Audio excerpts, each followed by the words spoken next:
اسلام کی بہت بڑی یہ نعمت ہے۔ اللہ تعالیٰ دوسری جگہ اپنے نبی کو خطاب کر کے کہتا لو انفقت ما فی الارض جمیعا ما الفت بین قلوبہم ولکن اللہ الف بینہم۔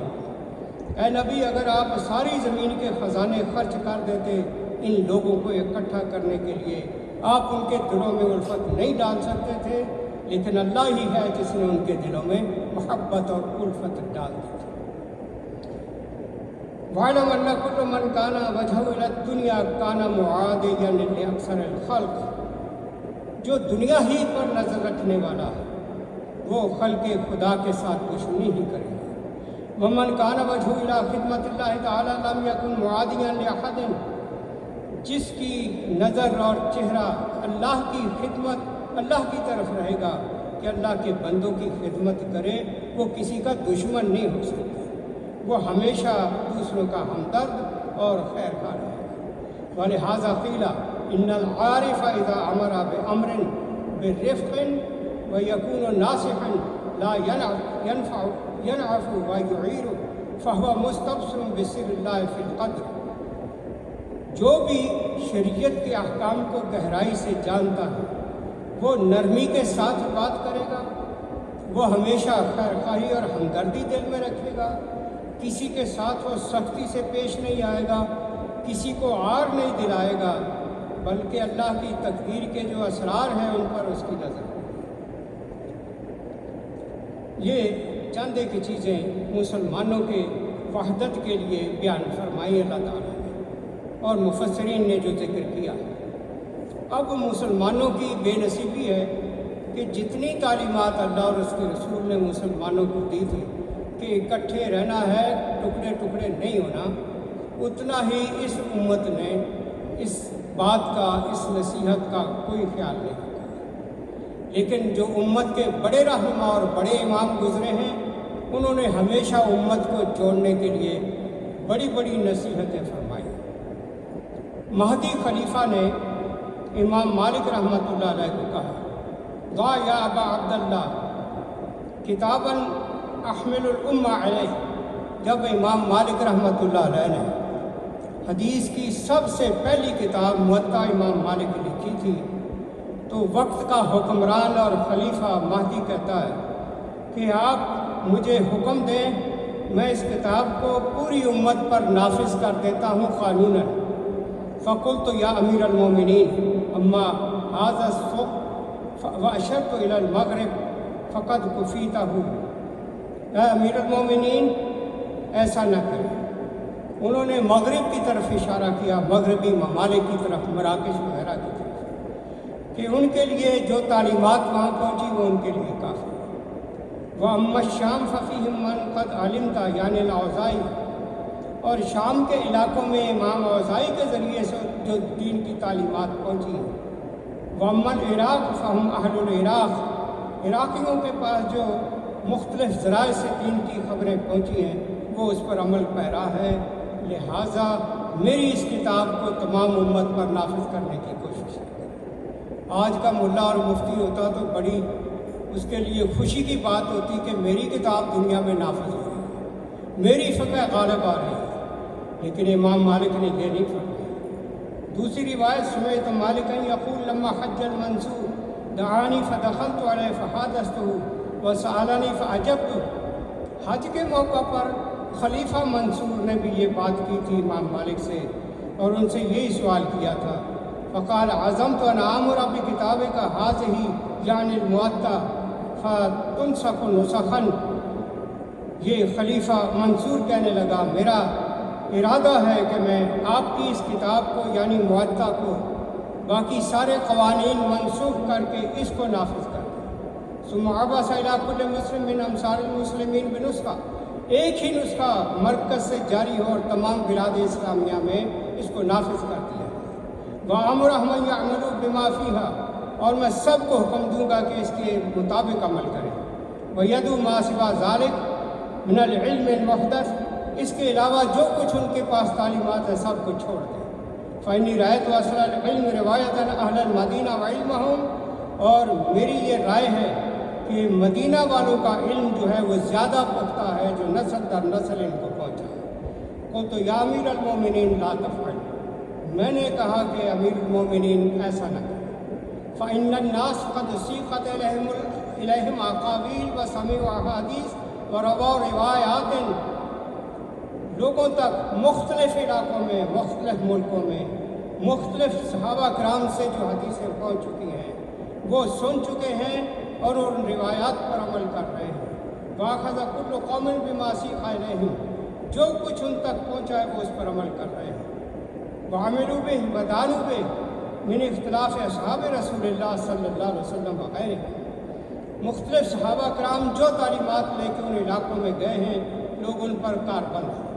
وَإِنْ رَدَّهُمْ عَمَّا يَعْتَقِدُهُ الشَّدِيدُ، اگر اس طرح زبردستی میری کتاب کو نافذ کرنے کی کوشش کریں گے اس کا شدید رد عمل آئے گا۔ فَدَعِ النَّاسَ وَمَا هُمْ عَلَيْهِ، لوگوں کو ان کے خیالات کے مطابق جو ان تک پہنچا ہے اس پر عمل کرنے دیں۔ وَاخْتَارَ أَهْلُ كُلِّ بَلَدٍ لِأَنفُسِهِمْ، ہر علاقے کے لوگوں نے جو ان تک پہنچا ہے وہ اس پر عمل کر رہے ہیں، اس کو اختیار کیا ہے۔ فَقَالَ لِعَمْرٍ لَوْ تَابَعْتَنِي لَأَمَرْتُ بِذَلِكَ، خلیفہ منصور کہتا ہے کہ اگر آپ میری رائے سے اتفاق کرتے تو میں لازماً اس موطا کو ساری دنیا میں نافذ کر دیتا اور دنیا میں کوئی فقہ نہ باقی رہتا۔ یہ اندازہ لگائیں کس طرح سے امام مالک رحمۃ اللہ علیہ نے تمام علاقوں کے مسلمانوں کو جو کچھ ان تک پہنچا تھا اس پر عمل کرنے دیا اور اپنی کتاب کو زبردستی نافذ نہیں کیا۔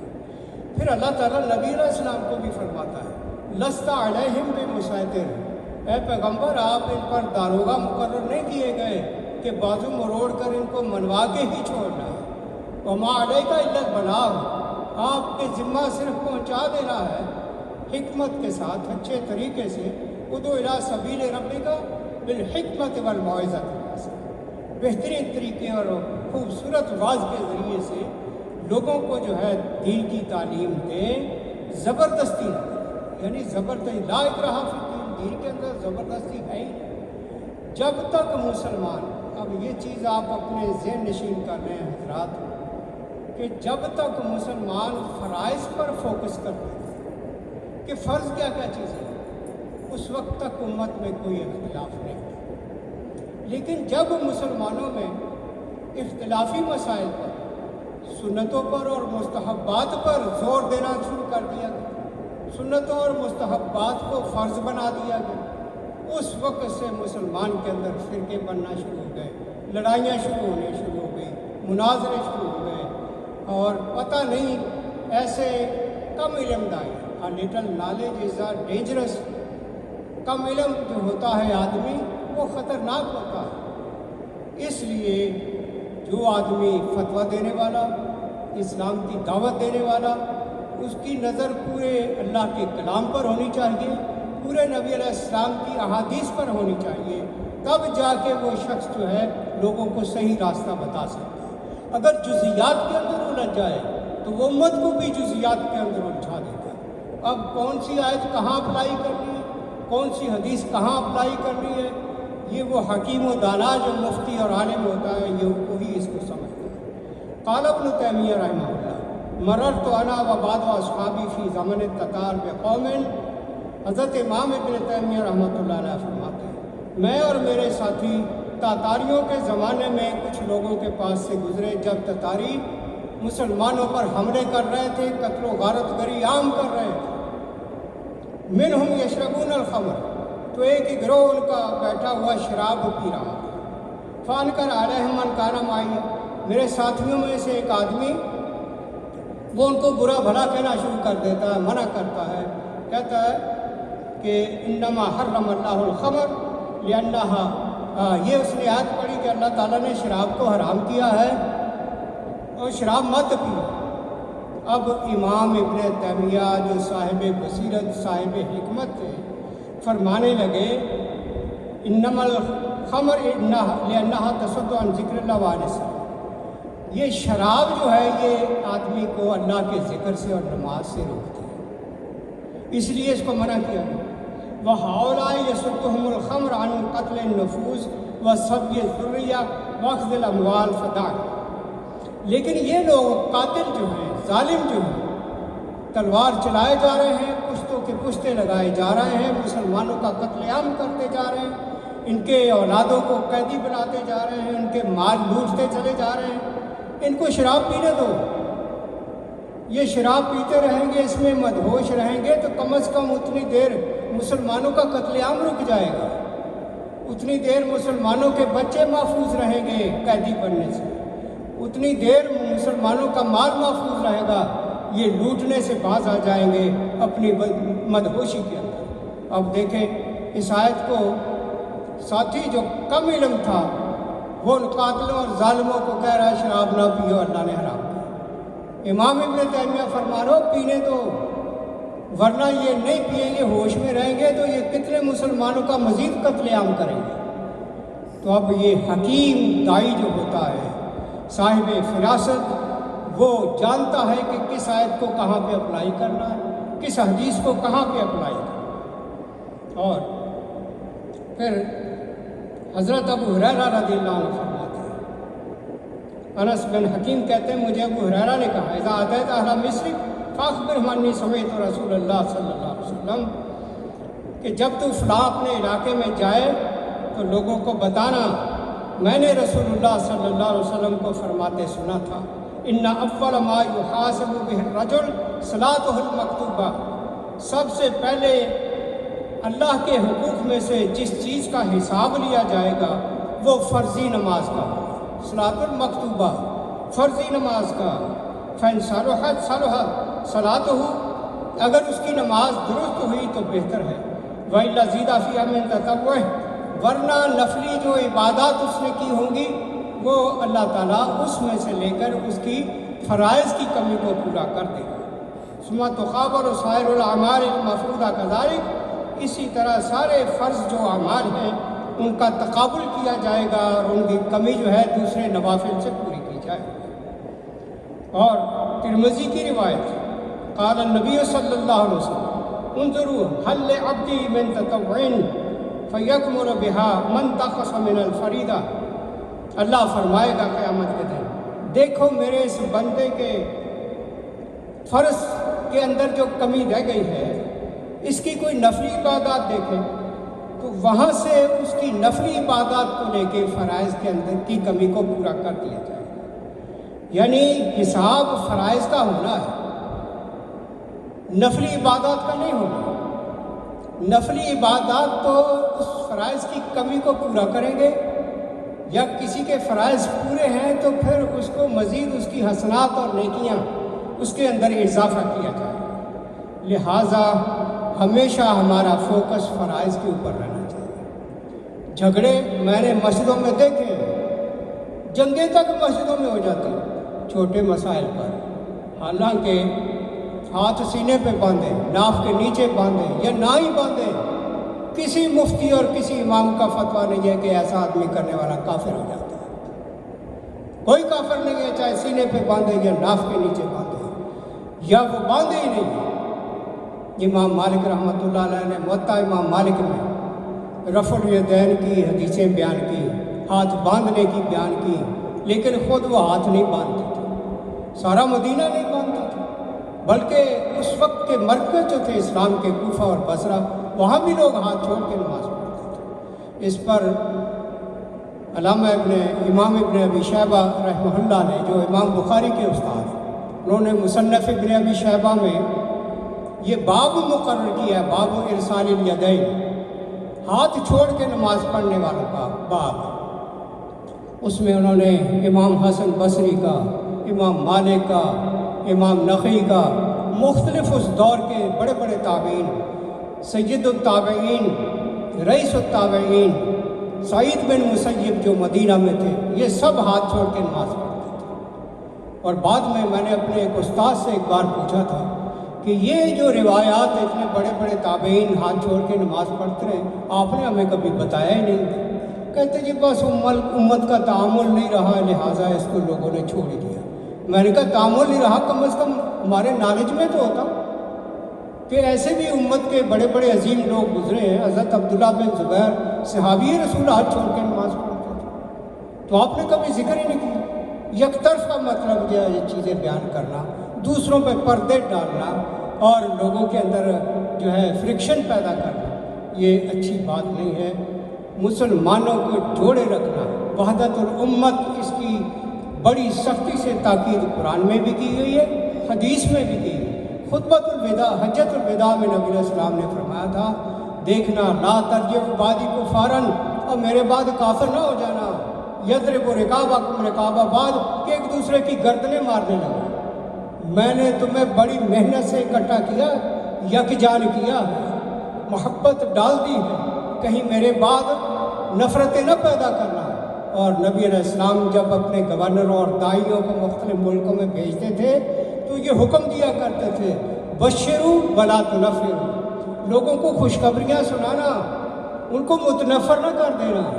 یسروا ولا تعسروا, ان کو آسانیاں بتانا, ان کو مشکلات میں نہ ڈالنا. نبی کی تعلیم یہ ہے. لیکن ہمارے کم ظرف مولویوں کا حال یہ ہے, چھوٹی چھوٹی باتوں پر مسلمانوں کو لڑاتے اور نفرتیں پیدا کرتے. اب وہ کون سا دین ہے جس کے بتانے سے مسلمان ہی نفرت کر جائے ایک دوسرے سے اور بغض پیدا ہو جائے ایک دوسرے سے؟ حالانکہ دین تو محبت کا دین تھا, اس سے تو امت جڑتی ہے نہ کہ ٹوٹتی ہے. لہٰذا مستحبات پر اتنا زور نہیں دینا چاہیے. ایک دفعہ امام ابن تیمیہ رحمہ اللہ کو خط ملا کہ فلاں علاقے کے لوگ چھوٹے چھوٹے مسائل پر اتنا جھگڑتے ہیں, لڑائی فساد کرتے ہیں. تو امام نے ان کو لکھا تھا کہ جہاں اس طرح کا خطرہ ہو وہاں مستحبات کو چھوڑ دو. یہ چھوٹے مسائل جن پہ جھگڑتے ہو نا, ان کو ترک کر دو اور وحدت امت کا خیال رکھو, کیونکہ وحدت امت فرض ہے.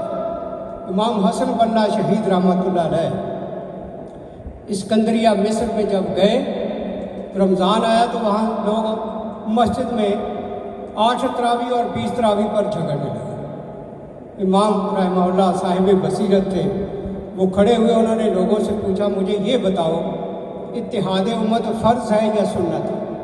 لوگوں نے تھوڑا سا سوچا تو کہنے لگے یہ تو فرض, کیونکہ اللہ حکم دے رہا واعتصموا بحبل اللہ جمیعا. دوسری جگہ اللہ فرماتا ہے ان الذین کفروا بعضهم اولیاء بعض, کافر لوگ ایک دوسرے کے دوست ہیں. الا تفعلوہ, اگر تم نے اس طرح آپس میں دوستی نہ کی, تکن فتنۃ فی الارض وفساد کبیر, تو اس کے نتیجے میں دنیا میں فساد برپا ہو جائے گا, فتنہ برپا ہو جائے گا. مسلمانوں کو آپس میں متحد رہنے کا حکم دیا گیا ہے, منتشر رہنے کا حکم نہیں دیا گیا. لہٰذا فوکس ہمارا فرائض پہ رہنا چاہیے. کسی دوست نے یہ 100 حکم قرآن پاک کی آیات سے نکالے ہیں کہ اللہ تعالیٰ کن کن چیزوں کا حکم دے رہا ہے. بد زبانی سے بچو. کیا ہم بد زبانی سے بچتے ہیں؟ حالانکہ یہ فرض ہے, جو قرآن میں آ جائے حکم وہ فرض ہو جاتا ہے. غصے کو پی جاؤ, اس فرض کو کوئی اپناتا ہے؟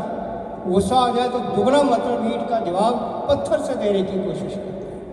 دوسروں کے ساتھ بھلائی کرو, نرمی کرو.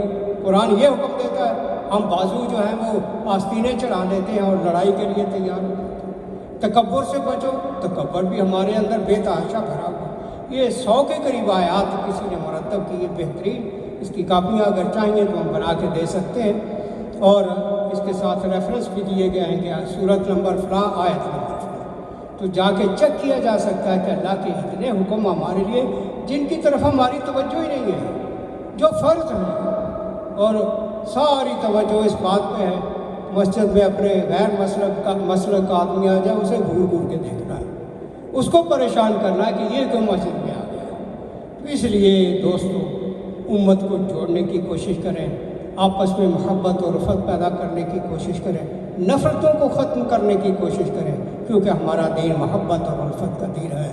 واقف دعوانا الحمدللہ رب العالمین.